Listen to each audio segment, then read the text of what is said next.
Hey everyone, my name is Steven Sharif, and I'm the creative director here at Intrepid Studios. Many of you have seen our MMORPG in development, Ashes of Creation. Well, I'd like to take you through part 1 in a series of videos that will explain probably the most important system in the game, our node system.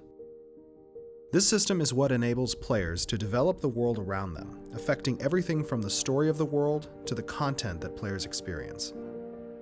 All throughout the world in Ashes of Creation exist nodes. These nodes at first exist behind the scenes, unknown to the players as collection points for activities. These nodes are divided into zones of influence, or ZOIs as we call them, represented here by the different colored areas, and within each zone is a node as shown.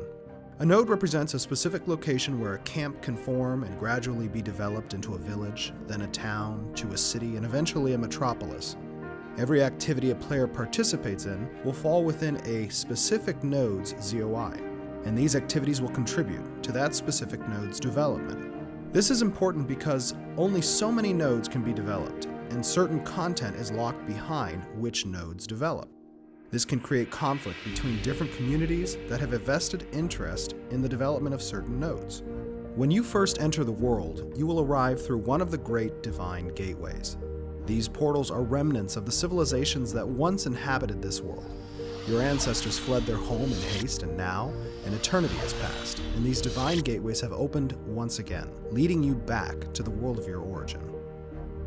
As our players begin to explore their surroundings, they will find a world teeming with valuable resources, complex quests, and monstrous foes. In this case, one of our players has found some ore to mine, which allows her to progress her artisan class by collecting materials from the world. This other player has begun to harvest wood he needs for building supplies to construct a home on the hillside. As they collect these materials, they are both gaining character experience while at the same time contributing experience to the node that resides within this specific zone of influence.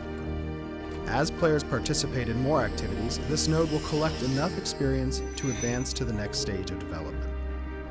All the activity in this area has brought the base node to stage 1 in its development. We call this the NPC stage. Until now, this node was unknown, but the arrival of these NPCs unlocks access to new activities for the players, and as the node continues to progress through each level, it will attract more NPCs, which will provide evolving content that reflects this specific node's location. Let's fast forward to a level 4 node, the town stage. Notice that a new monster is threatening our newly formed town.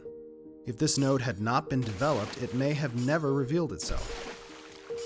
The world itself is reacting to the advancement of specific nodes. This town was advanced near forests and mountains, drawing the attention of the sinister creatures that dwell within. If the town had been formed along the coast, perhaps this fisherman would have caught something more dangerous than the fish you see here. The content that exists in Ashes connects in some way to the location and advancement of the node system. It reaches level 5, becoming a city, and some new events are happening in the world. A bridge has been built to connect this area to a neighboring node. This will add a potential trade route that our caravan system will take advantage of, connecting two neighboring nodes and allowing for economic prosperity for players to capitalize on. However, all of this activity has triggered something deep within the mountain. All of this civilization has awoken an ancient dragon.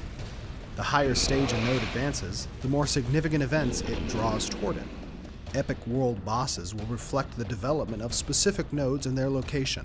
Our world is designed to react to the players by providing new and exciting chapters to an ever-evolving story.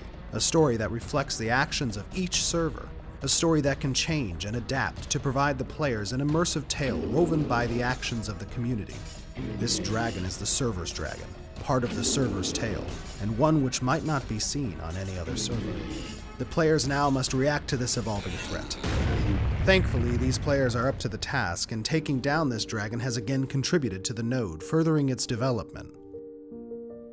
From the first stage of a few wandering merchants to the 6th stage of a sprawling metropolis, nodes redefine the world around them, influencing points of interest in the world, quest lines, story arcs, drop tables and resource pools, even the spawn tables for bosses and NPCs across the world. This cycle of nodes leveling, triggering events, and leveling again is the fundamental cycle of growth throughout Ashes of Creation. The world you see reflected on your server will depend entirely on where players decide to plant their roots, and the events and structures that fill the world will be a direct result of where and when nodes evolve. Even we aren't sure where players will take things, which makes this project exceptionally exciting for all of us. We focused here on the growth of nodes in order to show how the base functionality works, but in upcoming videos we'll delve into the sieging and possible destruction of nodes, how player-run governments of nodes work, and how regions grow. I hope you've enjoyed part 1. And if you'd like to get involved in our development, you can register on our website at ashesofcreation.com or follow us on YouTube and join our community Discord. Thanks for watching part 1 in our series on nodes.